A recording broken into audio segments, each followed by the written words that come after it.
আমাদের যাদের প্রাণ আছে, আমাদের স্থায়ী ঠিকানা এটি। ইতিমধ্যে আপনারা বুঝতে পেরেছেন যে আমি কোথায় আছি।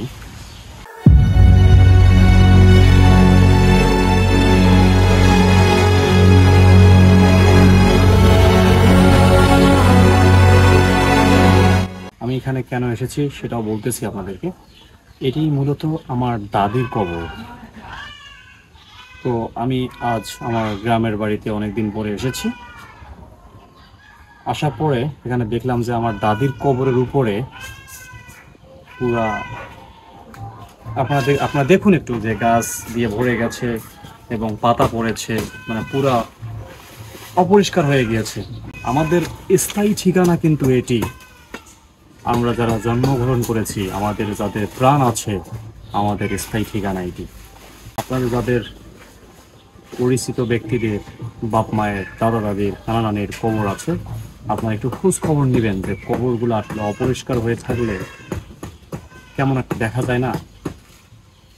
আমি মূলত পরিষ্কার করার জন্যই মূলত এখানে এসেছি। আপনারা দেখুন।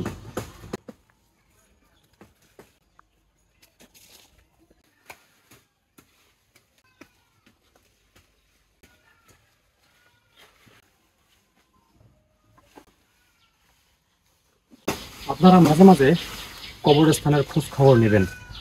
কবরস্থান অপরিষ্কার হয়ে থাকলে এগুলো পরিষ্কার করে দেবেন। এগুলো আমাদের দায়িত্বের মধ্যে পড়ে।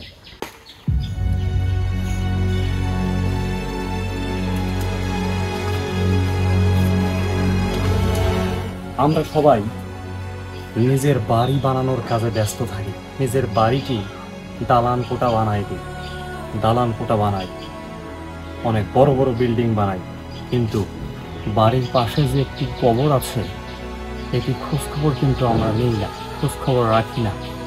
আমাদের কিন্তু এটি হচ্ছে স্থায়ী ঠিকানা। এখানেই আমাদেরকে আসতে হবে। আমাদের যাদের প্রাণ আছে, আমাদের একদিন মৃত্যুবরণ করতে হবে, আর এখানে আমাদেরকে সমাহিত করবে, এখানেই আমাদেরকে থাকতে হবে। আমি আমার দাদির কবর পরিষ্কার করতেছি। এখানে উপরে অনেক গাছ জন্মেছিল, আমি গাছগুলো কেটে দিয়েছি।